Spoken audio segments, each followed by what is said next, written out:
Hello दोस्तों, मैं मुकेश त्रिपाठी अंतर्ज्ञान चैनल पर आप सभी आत्मीय जनों का हार्दिक अभिनंदन और स्वागत करता हूं। पुनः एक बार प्रस्तुत हूं आप सबके समक्ष एक नवीन मुद्दे के साथ, एक नएपन क्षण के साथ। इस समय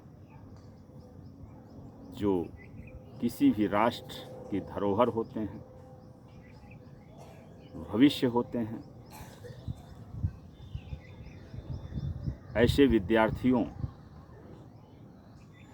की बोर्ड की एग्ज़ाम अर्थात परीक्षा प्रारंभ हो चुके हैं। और परीक्षा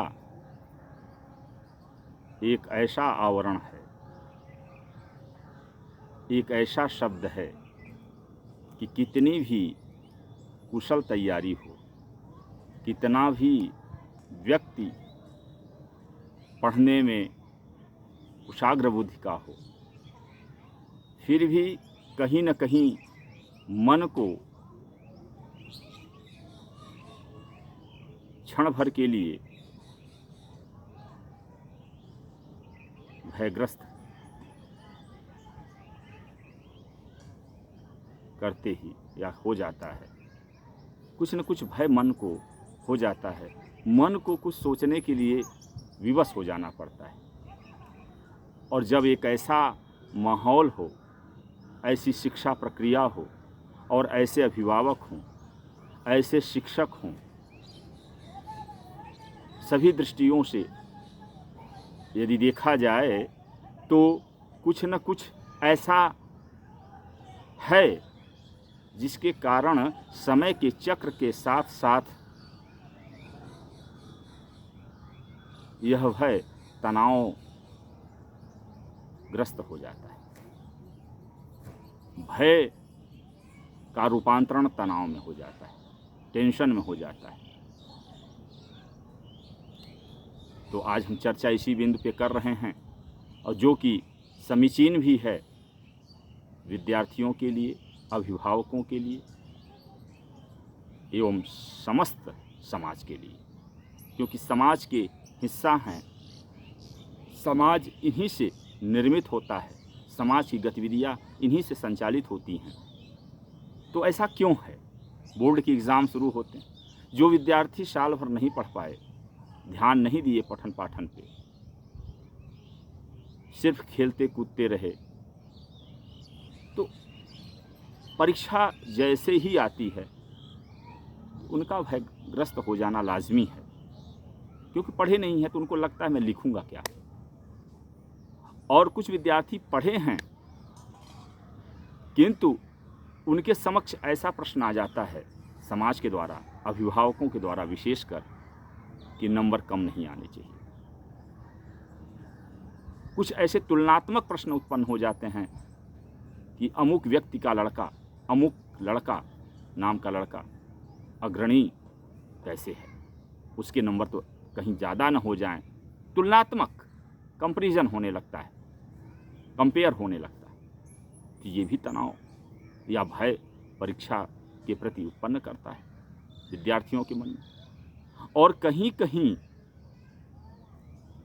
कुछ ऐसे वातावरण का सृजन है, क्योंकि व्यक्ति के विकास में, उसकी कार्यक्षमता की बढ़ोतरी या घटोत्तरी में वातावरण की बहुत बड़ी भूमिका होती है।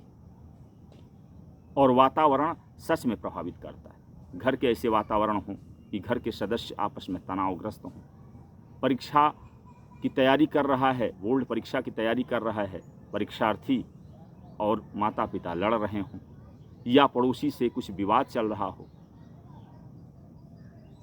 तो ऐसी भी स्थितियां उत्पन्न हो जाती, क्योंकि वो तैयारी कुशलता से कर नहीं पाता। जो पढ़ता है उसका स्मरण में वह वो चीज़ें रख नहीं पाता और वह प्रेशर में हो जाता है।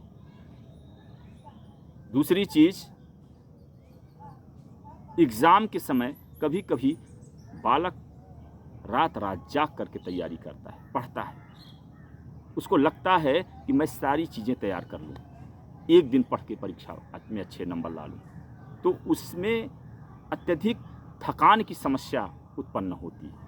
और जब थकान की समस्या उत्पन्न होती है तो पढ़ता वह ज़्यादा है और कैच कम कर पाता है, स्मरण में कम बातें ही बचती हैं, तो उसका होपलेसनेस हो जाना, उसका जो है आत्मविश्वास का डिग जाना भी परीक्षा के प्रति तनाव उत्पन्न करता है। ये सारी चीज़ें होती हैं और कहीं न कहीं हर व्यक्ति इस दौर से गुजरता है, जो भी शिक्षा पाठन से जुड़ा होता है, निश्चित रूप से वह जुड़ता है। और इसी मुद्दे पे हम चर्चा करने वाले हैं। यह वीडियो प्रारंभ से अंत तक देखिए, तो विशेषकर अभिभावकों के लिए बहुत ही अनुकरणीय है, बहुत ही सोचने के लिए विवश करेगी, क्योंकि अभिभावक सोचेगा, छात्र भी कुछ न कुछ इससे सीख सकता है। जो मैंने अनुभव में पाया, जो मेरे चिंतन में आया, उसे ही मैं व्यक्त करने का प्रयास कर रहा हूँ कि परीक्षा क्या है। परीक्षा, कोई भी परीक्षा अंतिम परीक्षा नहीं होती, और यह भौतिक दुनिया की परीक्षा है, क्योंकि शिक्षा का जो उद्देश्य है सर्वांगीण विकास करना, ना कि सिर्फ रटंत विद्या के द्वारा जो कुछ भी हमने रट लिया है और उसको हूबहू प्रश्नों के उत्तर के रूप में लिख देना। और होता क्या है, कभी कभी किताबीय भाषा होती है, वो चीज़ जैसे जनसंख्या वृद्धि के कारण लिखने को आ गया किसी भी परीक्षा में, तत्संबंधी विषय से अगर प्रश्न, मैं एक उदाहरण मैं दे रहा हूँ, सपोज दैट मैं एक उदाहरण दे रहा हूँ कि यदि ये प्रश्न आता है कि जनसंख्या वृद्धि के कारण, अब जो अंदर है वही बाहर है। ऐसा नहीं है कि बच्चा इस चीज़ से अनभिज्ञ है। जनसंख्या वृद्धि का कारण क्या है, किताबों में लिखा हुआ है, अशिक्षा। अब जिस भी परिवेश का विद्यार्थी है, अगर वह चिंतन करे, एक बार किताब को पढ़े और चिंतन करे कि परीक्षा में यह प्रश्न आएगा तो हम कैसे लिखेंगे, वो चिंतन सिर्फ सोचे, किताबों को, पुस्तकों को बंद करके एक बार पढ़ने के बाद वह सोचे कि हाँ, लोग शिक्षित नहीं हैं और शिक्षित न होने के कारण जागरूक नहीं। अब जागरूक शब्द अर्थात वह सतर्क नहीं है, वह एनालिसिस नहीं कर पाते कि अगर जनसंख्या बढ़ेगी तो हमारे संसाधन कम हैं, उपलब्धि हमारी कम है, तो दबाव बढ़ेगा। दूसरी चीज़, अशिक्षा के कारण लोग जनसंख्या वृद्धि के प्रति सजग नहीं हो पाते। दूसरी चीज़, गरीबी, और परिणाम भी यही होंगे जनसंख्या वृद्धि के। तो वह इस प्रकार से एनालिसिस कर सकता है, मतलब सोच सकता है। ये उदाहरण है कि एक बार विद्यार्थी पढ़े, अब उसको रटने का प्रयास करेगा हूबहू जैसे पुस्तकों में लिखा है, हेडिंग सब हेडिंग वैसे ही, तो उसको मुश्किल होगी कम समय में, परीक्षा के समय में, यदि पहले तैयार नहीं किया है और पहले कुछ थोड़ा बहुत पढ़ा है तो रिवीजन कर सकता है, और रिवीजन में आत्मचिंतन भी कर सकता है, तत्संबंधी विषय का चिंतन करे, रटना कम करे, समझना ज़्यादा, आत्मस्फूर्तिवान बने, तो उसको एक सरसरी नज़र डालेगा, दोहराता हुआ चलेगा, तो वह कुछ न कुछ अच्छा लिख ही लेगा और अपनी भाषा में व्यक्त करने का प्रयास करे। जैसी भी भाषा है तो अच्छा लिख कर जाएगा। जहाँ वह होपलेस होकर के कुछ नहीं लिखे, परीक्षा से विमुख हो जाए, भयक्रांत हो जाए, भयभीत हो जाए, उससे तो बेटर है कि कुछ सोच करके लिखे, और वह उसकी मौलिकता होगी, उसकी मौलिक अभिव्यक्ति होगी, जो उसको शिक्षा के एक उद्देश्य को पूर्ति करेगी, मौलिकता का विकास, चिंतन का विकास, अभिव्यक्ति का विकास। तो ये चीज़ें होंगी। और ये सारी चीज़ें के अलावा जो कुछ ऐसी आदतें हैं जिसमें अभिभावक को उसका सहयोग करना होगा, क्योंकि परीक्षा बालक, किशोर एवं किशोरियाँ, छात्र एवं छात्राएं अभी अपरिपक्व हैं। किंतु जो गार्जियन होता है, जो अभिभावक होता है, वह परिपक्व बुद्धि का होता है और परीक्षा के समय में अभिभावक माता पिता को, बड़े भाई बहनों को जरूर साथ निभाना चाहिए। कुछ गार्जियंस डांटते रहते हैं, वो डांटना नहीं चाहिए। उसमें कुछ चीज़ें हैं जो कि कुछ गाइडलाइंस भी हैं कि घर का माहौल शांत रखें, घर में एक सकारात्मक ऊर्जा का प्रवाह होना चाहिए, क्योंकि सकारात्मक ऊर्जा यदि होगी तो बच्चे के मन में शांति होगी, एक प्रसन्नता भरा वातावरण होगा, घर के बड़े लोग बैठ कर के साथ खाएं, हंसें, बोलें और अधिक से अधिक अपने बच्चों के साथ रहने का प्रयास करें, तो बच्चा निश्चित रूप से उसकी स्मरण शक्ति में भी इजाफा होगा, पढ़ने की भी और भय मुक्त भी होगा, तनाव से मुक्त होगा। और जब तनाव से मुक्त होगा तो परीक्षा में जो पढ़ा है वह भी नहीं भूलेगा। दूसरी चीज़ अर्थात बच्चों का सपोर्ट करना चाहिए, बच्चों का सहयोग करना चाहिए। कोई समस्या है वह पूछ करके उसके निदान में लग जाना चाहिए। दूसरी बात, तुलना करना बंद कर देना चाहिए। ये तुलनात्मक जो दृष्टिकोण है और जो हम नहीं कर पाए, अर्थात जो गार्जियन नहीं कर पाता, वो सोचता है अपने बच्चे, हम इंजीनियर नहीं बन पाए, हम डॉक्टर नहीं बन पाए, तो इतना पढ़ाई करे मेरा बच्चा तो वो डॉक्टर बन जाए, इंजीनियर बन जाए। तो यह बोझ लादना नहीं चाहिए, इससे बच्चे के ऊपर प्रेशर होगा। दूसरे के बच्चों का कंपेयर नहीं करना चाहिए, क्योंकि उसकी मानसिक योग्यता, उसका IQ, हर बच्चा अपने आप में एक विशेष होता है। यह मनोविज्ञान भी कहता है, हर व्यक्ति स्पेशल है। हर व्यक्ति के अंदर एक ईश्वर ने कुछ ऐसे तत्व भर के भेजा है, बस स्वयं को पहचानने की ज़रूरत है। और परीक्षा का ये तो बाहरी विद्या है, इतिहास, भूगोल, सामाजिक विज्ञान, साइंस, ये तो बाह्य विद्या है।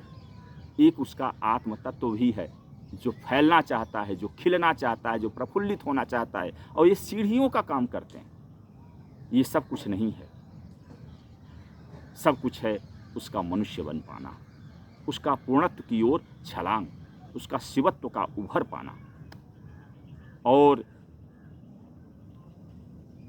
अकेला छोड़ देते हैं लोग। कंपेयर क्यों करते हो?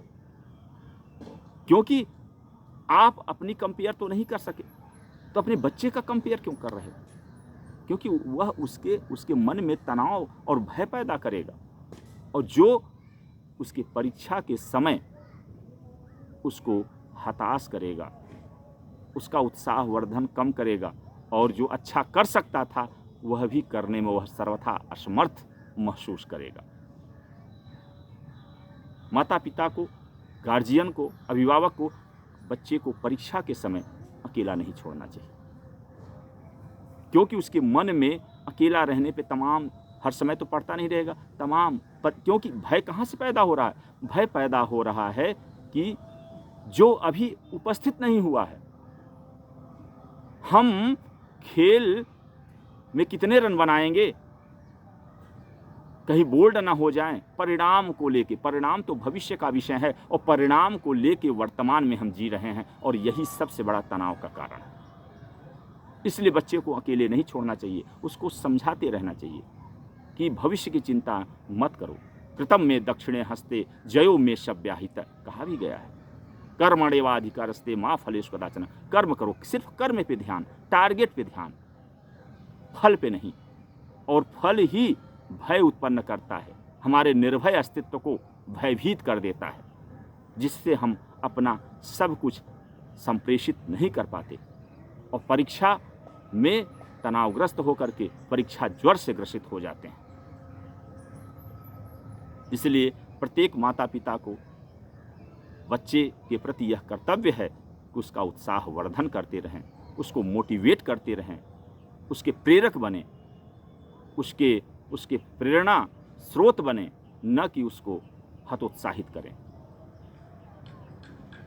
और प्रत्येक विद्यार्थी को एग्ज़ाम के समय ज़्यादा रात भर जग के पढ़ना नहीं चाहिए, क्योंकि रात जागरण से निद्रा में खलल होता है, और भरपूर नींद न आने के कारण मस्तिष्क तनावग्रस्त हो जाता है।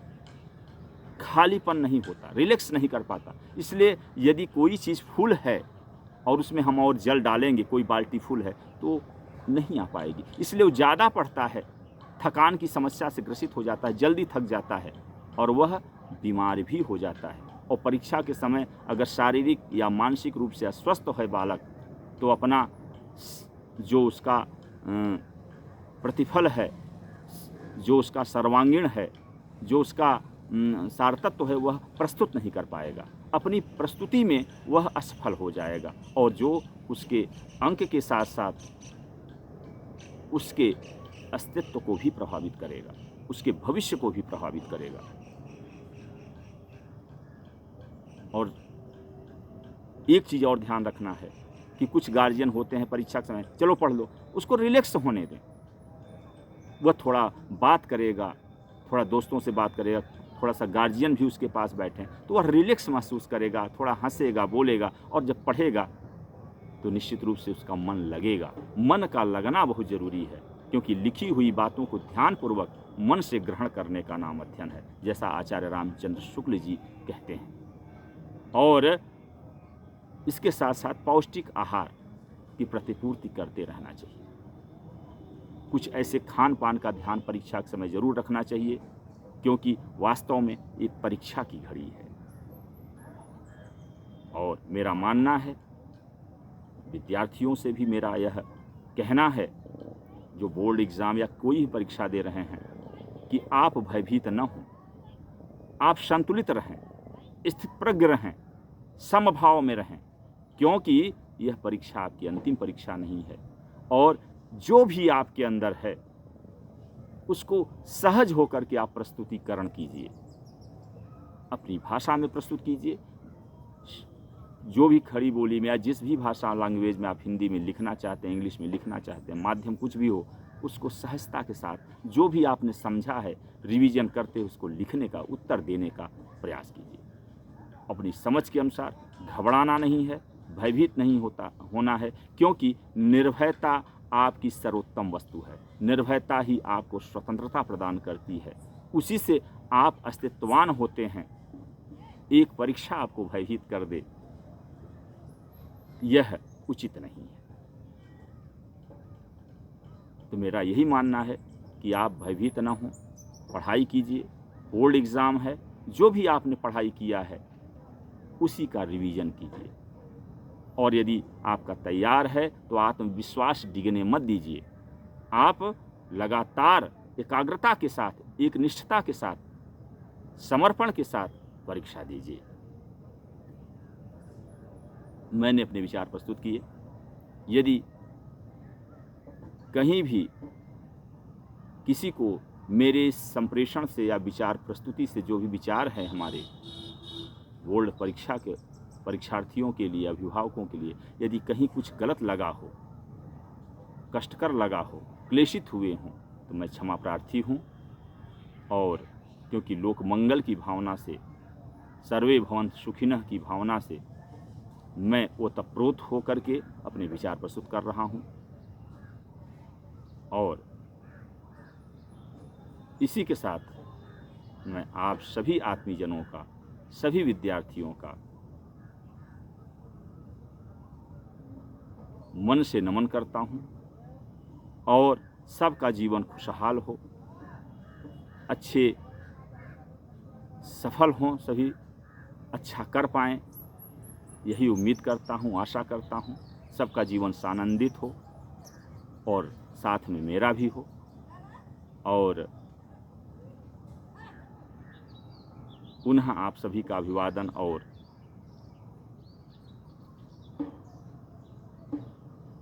जय हिंद।